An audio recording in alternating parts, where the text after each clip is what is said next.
નમસ્તે દર્શક મિત્રો, હું શ્રુતિ મોજીદ્રા સ્પીડ ન્યૂઝ 17 માં તમારું સ્વાગત કરું છું. તો જોઈએ આજના મુખ્ય સમાચાર. દર્દીઓએ કેન્સર સામે લડતનો ઉત્સાહ ફેશન શો દ્વારા કર્યો રજૂ. અમોર ડિઝાઇન ઇન્સ્ટિટ્યૂટના વિદ્યાર્થીઓ અને નારાયણ હોસ્પિટલ અમદાવાદના સહયોગથી કેન્સર અવેરનેસ માટે કેન્સર સર્વાઈવર્સ સાથે ફેશન શોનું આયોજન કરવામાં આવ્યું, જેમાં કેન્સરગ્રસ્ત દર્દીઓએ ફેશન શો રજૂ કરી કેન્સર સામે જીત મેળવવાનો જુસ્સો ઉત્સાહ સાથે પ્રદર્શિત કર્યો હતો. નારાયણ હોસ્પિટલ અને અમોર ડિઝાઇન ઇન્સ્ટિટ્યૂટ સાથેના અનોખા સહયોગમાં હોસ્પિટલે તાજેતરમાં કેન્સર જાગૃતિના સૂત્રોથી શણગારેલા વિદ્યાર્થીઓ દ્વારા ડિઝાઇન કરેલા વસ્ત્રો દર્શાવતી રેમ્પ વોકનું આયોજન કર્યું હતું. કેન્સર સર્વાઈવર્સની સ્થિતિસ્થાપકતા અને સર્જનાત્મકતા દર્શાવતી આ ઇવેન્ટ સર્વગ્રાહી દર્દીની સંભાળ માટે હોસ્પિટલની પ્રતિબદ્ધતાનો પુરાવો જોવા મળ્યો હતો. અમોર ડિઝાઇન ઇન્સ્ટિટ્યૂટના 40 ડિઝાઇનના વિદ્યાર્થીઓએ કેન્સર સર્વાઈવર્સને વિનર્સ તરીકે અને કેન્સર સામે લડી રહેલા દર્દીઓને ફાઇટર્સ ગણાવીને તેમના માટે ગાર્મેન્ટ્સ ડિઝાઇન કર્યા હતા. વિનર્સ માટે પર્પલ રંગના ગાઉન, જ્યારે ફાઇટર્સ માટે સફેદ રંગના ગાઉન બનાવવામાં આવ્યા હતા.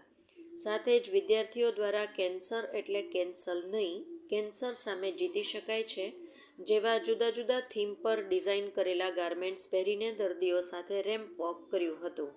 આ પ્રસંગે નારાયણ હોસ્પિટલ અમદાવાદના facility director Hemant Bhatnagar, surgical oncologist doctor Ronak Vyas સહિત ડૉક્ટર્સ અને મહાનુભાવો ઉપસ્થિત રહ્યા હતા.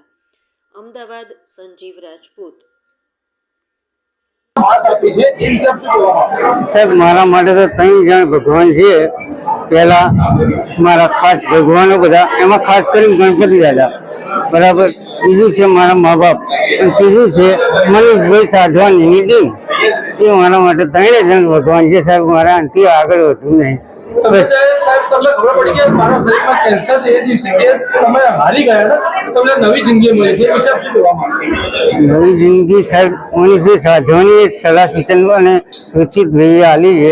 રોનકભાઈ જોડે ખાલી ચહેરો મારે એવું લાગે, બાકી રુચિતભાઈ મનીષભાઈ જોડે મારે ટચિંગ હતું વધારે. मैं Narayana multi speciality hospital Rakhial Ahmedabad में फैसिलिटी डायरेक्टर की तरह से काम कर रहा हूँ. आज आमोर इंस्टीट्यूट के साथ में हमने संयुक्त तत्वाधान में कैंसर की अवेयरनेस के लिए कैंसर के वॉरियर्स और कैंसर के जो मरीज जो हमारे यहाँ पे ट्रीटमेंट ले चुके हैं मेडिकल ऑन्कोलॉजी में या सर्जिकल ऑन्कोलॉजी में, जो ऑपरेशन हुआ है या दवा से ठीक हुए हैं कैंसर के, उनको हमने यहाँ पे आज आमंत्रित किया. सारे मरीज उनको as a warrior, as a winner society के सामने प्रस्तुत किया. और उसको जो आज के युवा हैं जो इस फैशन इंस्टीट्यूट में यहाँ पे पढ़ते हैं, उनके साथ में समाज के सामने ऐसे उदाहरण प्रस्तुत किया. हमने साथ में इसमें जो डॉक्टर साहब की टीम है, डॉक्टर ऋषभ कोठारी जो कि हेड मेडिकल ऑन्कोलॉजी डिपार्टमेंट के हैं, डॉक्टर ऋषित जो डॉक्टर रौनक व्यास जो कि हेड सर्जिकल ऑन्कोलॉजी हैं, और इनकी बाकी टीम को भी यहाँ बुलाया.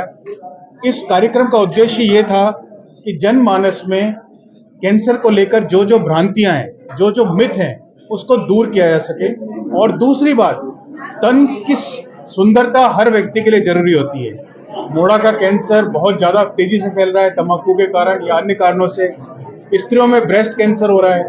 तो लोगों में ये मिथ्या होती है कि ये ऑपरेशन करने के बाद या कैंसर कराने के बाद